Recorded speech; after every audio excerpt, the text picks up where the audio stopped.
Hey everyone, Simon Says Money here. Welcome back to another video. Today I'd like to discuss Coinbase and what they've been up to, also some recovery stocks. Before we get into this video, don't forget to like and subscribe and turn on that bell notification. I do research on the stock market, cryptos, and let's make money together. This is for entertainment purposes only. Now let's get into this video and let me show you some of the research I have been finding.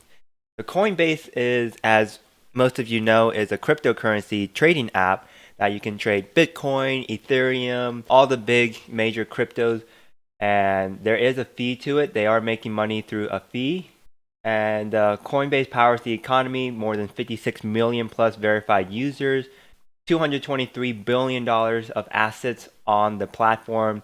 The executive team, CEO Brian Armstrong, board of directors. So they're a pretty established company, and they are actually going public.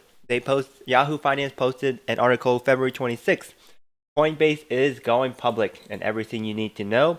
Let's scan through this article really quick.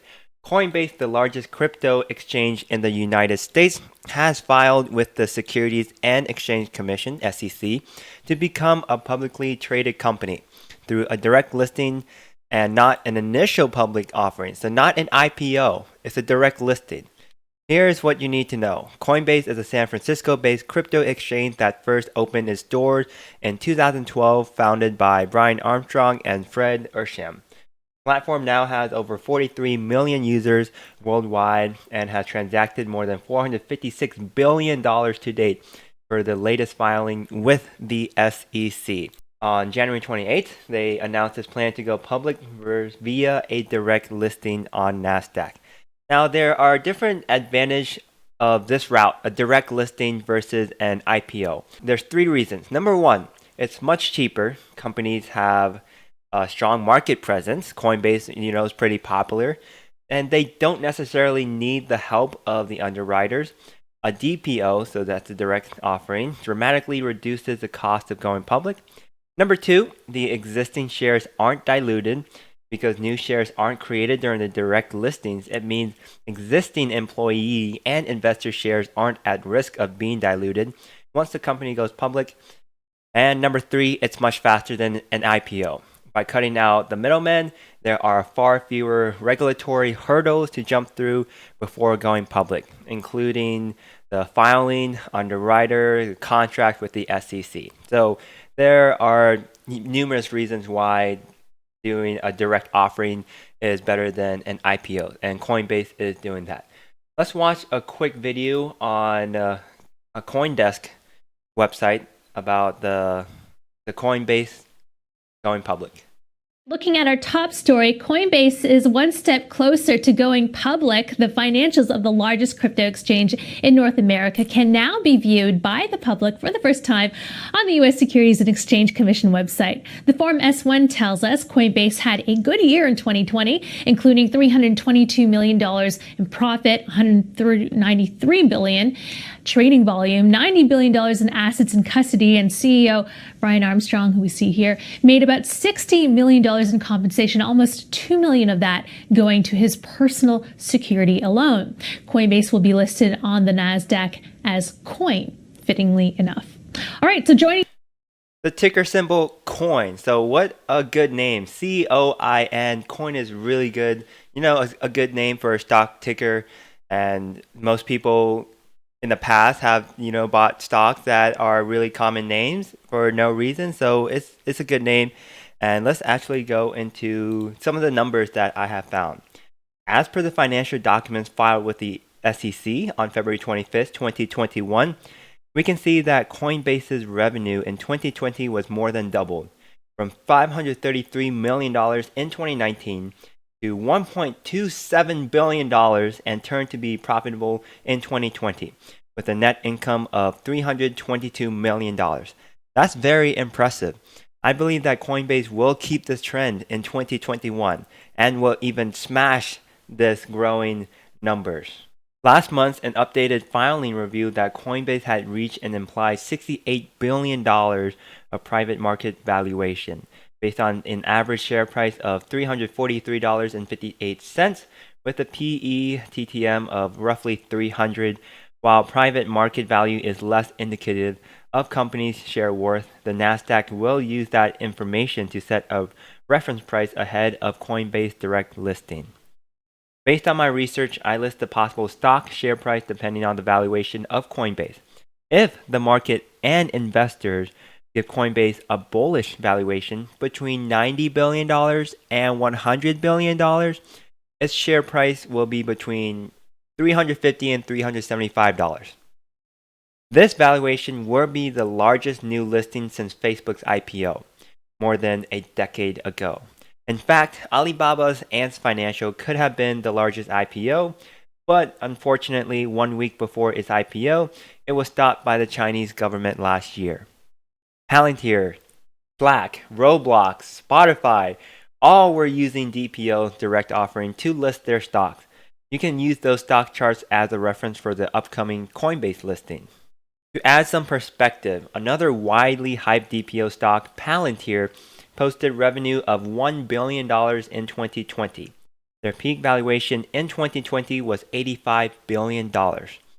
If Coinbase traded at a similar price or revenue multiplier, we'd be looking at a valuation of $195.5 billion. The $68 billion to $77 billion valuation on the Nasdaq private market seem, reasonable, especially when you consider that Coinbase net profit margins are more than 20%. While Palantir currently posts net losses, I would also argue that in terms of sector, hype crypto is in higher demand than data. It's right at the peak of the pantheon of hype stocks. Coinbase is cheap at $303 to $343 if it trades like Palantir. Hopefully, we can buy it at this price on day one of when the listing becomes public at the DPO. Okay, let's take a look at another newly listed stock, Frontier Airline. It's the 8th largest airline company in the US. Frontier is a low-fare airline company. It operates an airline that serves approximately 110 airports throughout the United States and international destinations in the Americas. Frontier was founded in 1994. During the 2008 financial crisis, Frontier declared bankruptcy. In 2009, Frontier was out of bankruptcy protection.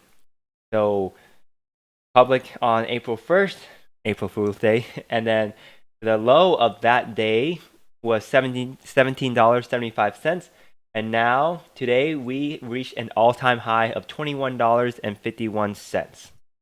On each Frontier's airplane's tail, it is painted with an animal, and each plane animal is different.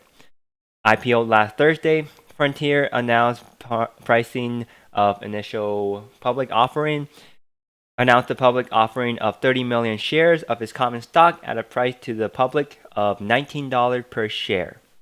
Its website is actually pretty simple, very user-friendly, very clean, which is also a reflection of its low-fare airline company. Very often, a ticket fare for a domestic flight is as low as $10. Usually, it's a good deal for short trips and no big luggage travelers. The company has been significantly affected by the pandemic during the last 12 months. As per Frontier's SEC filing, I have an Excel sheet here. We can see that Frontier was on the way to increasing very quickly before the pandemic from 2016 to 2019. But then due to the pandemic, its 2020's revenue was less than half of its 2019's. And its net income for 2020 of $225 million as compared to 2019's $251 million profit. In fact, all of the airline companies like United Airlines, Delta, American Airlines, and so on all experienced dramatic drops for the year of 2020. But recently, as I presented in my previous videos, they all have been bouncing pretty up. They've been bouncing back. Therefore, Frontier has chosen a good timing to do the IPO. In fact, because of its relatively small size and low fare nature, Frontier's loss during the pandemic was smaller than the other larger airline companies, and Frontier is the first airline company which resumed the flights and rehiring of pilots and employees. Since Frontier's IPO, the stock share price has been down a bit because some large shareholders like chairman of Frontier and some directors have sold their shares, which caused some confidence crisis in the company. However, it might be a good news as well because at least the stock shares could not have been diluted. In fact, Frontier Airline follows the steps of Sun Country Airline, which made an IPO on March 17th. Its stock share price went down since then. I would predict that Frontier Airline would keep going up, would follow roughly the same trend as Country Airlines for the next few weeks. That's it for today's video. Don't forget to hit that like and subscribe button. Comment below what you think about the Coinbase stock. Are you guys ready? Are you guys buying into this COIN ticker Coinbase stock when the listing does come out to the public? And let me know what you think about this recovery stock. Again, thanks so much for watching this video, and I'll see you guys in the next one.